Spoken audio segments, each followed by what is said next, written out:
And we are live. Hello, hello. How is everyone doing today? Thank you so much for joining me. I am super excited to be here with you. Thank you so much if you're joining me live, if you're watching the replay. Thank you much. Thank you so much for stopping by. And I'm super excited because this evening I wanted to share with you a little bit about how to deal with fear when it comes to dating. I know right now there's a lot of fear out there, period, right? Especially when it comes to dating with this whole virus and social distancing.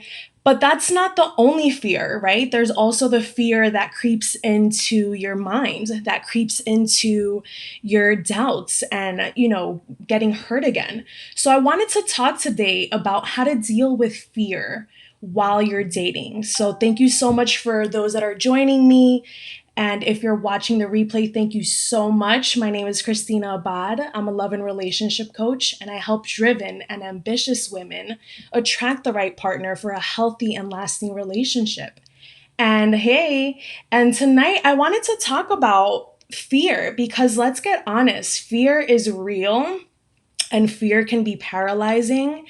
And especially in times like right now that are so uncertain and there's so much going on out there, right? As far as like health wise and all of that, that there's a lot of uncertainty when it comes to dating, when it comes to building relationships, when it comes to life in general, right? There's a lot of uncertainty when it comes to finances, when it comes to businesses and jobs and right, there's things are kind of a bit up in the air. And I wanted to share with you how to deal with fear because it's out right now. It's running around. This fear is running around.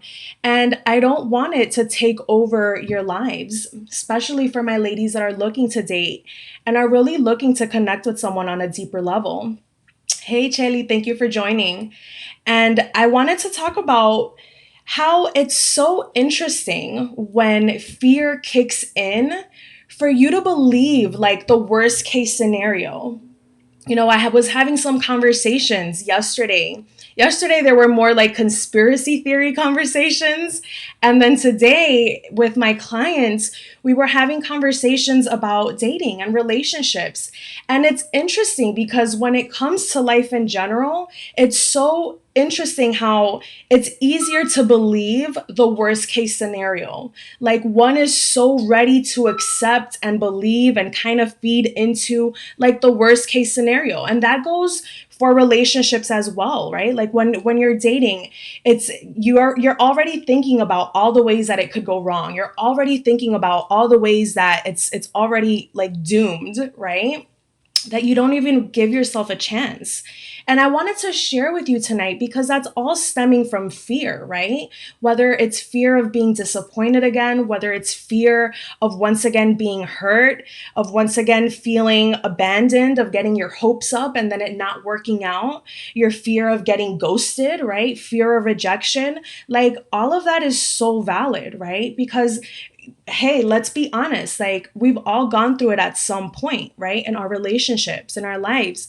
And it comes up when it comes to relationships, when you're starting to date again, because you're put in a place where you kind of have to be vulnerable and you kind of have to own wanting a relationship and you own your stand in what you deserve from a partner and what you get to receive from this partner. So it's scary, right? It's scary to once again put yourself out there, be vulnerable and then be disappointed. But I want to share with you because once again, it's so quick to jump into the worst case scenario, like all the things that could go wrong, right? And I wanted to share a mind shift because once you realize, okay, what is the worst thing that could happen? Like, what's the worst thing that could happen? Okay, you could get ghosted. Okay, it doesn't work out. Okay, like when you really think about the worst case scenario and whatever that might be, I don't know how wild your imagination is because I know, we can come up with some pretty colorful, wild, out there, like worst case scenarios. But when you can actually look at that and be okay with it and be like, okay, you know what? If he ghosts me or if he stops talking to me or if we never speak again, I could be okay with that. It'll be just fine. Might I be disappointed, right? Might I be hurt? Might I be, and you can run down the fears that come up for you, because that's where it all stems from, right? When you can easily accept the worst case scenario and all the fears that come along with it, then that's kind of liberating, right? When you can just kind of look at them in the face and be like, okay, fear, haha. I can look at you and be like, at the end of the day, I'll be okay.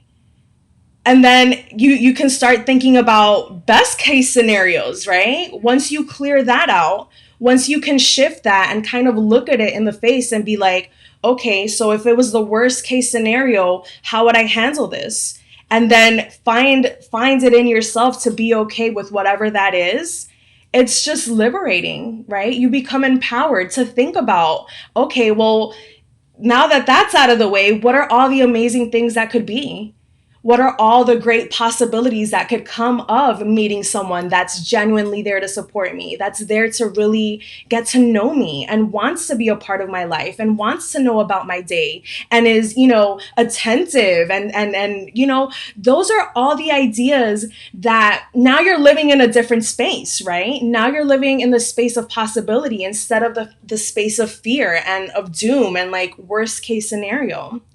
And I really wanted to share that with you tonight because, like I said, I was having these conversations between last night with some friends talking about like conspiracy theories and all the things that are going on in the world. And right, we see like society, shifting, right, and changing. And what are the possibilities that could come of that? And there's a lot of people out there that have these like, like doomsday, like realities going on in their heads, right? And I shared and I was like, okay, if you could look at that and then start thinking about all the good things that could be, right? All if you just shift your perspective into, okay, now that that's out of the way, what are all the great things that could come of, right? And that's what I like to focus on when I think about like, systems changing, like how we can live sustainably, how we can, actually live in a society that's based on community, that's based on common unity, right? Of us actually voicing our needs and being of service to one another. And that's the type of realm that I like to live in my head, right? But then I was speaking to ladies in my group and some of my clients, and it's a like resounding theme of it's so easy to give in to fear, into the worst case scenario, like all the ways that it could go wrong or be doomed.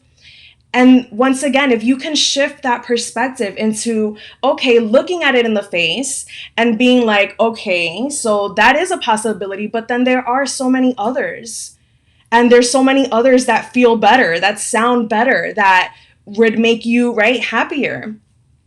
And I want to share that with you ladies that are really looking to date right now because it is scary. There's a lot of fear that comes up, and it's not just the fear of the coronavirus or catching, right, like germs and stuff like that, but also the fear of being vulnerable, the fear of being hurt, the fear of the feelings, right? So I just wanted to share that with you in hopes that it'll help you shift out of that. Because once you, like I said, can look at the worst case scenario and kind of be like, okay, so now what else? You get to live in another realm. You get to live in a realm of faith, of possibility, right? When it comes down to it, you have faith and you have fear, and they both require you to believe in something that you don't see. So you can have faith in all the good things and all the possibilities and all the hopes and dreams and desires of your heart to have a partner that loves you, that cares for you, that's supportive, or you can give into fear and then completely block yourself off completely and just, right, throw in the towel before you even get started.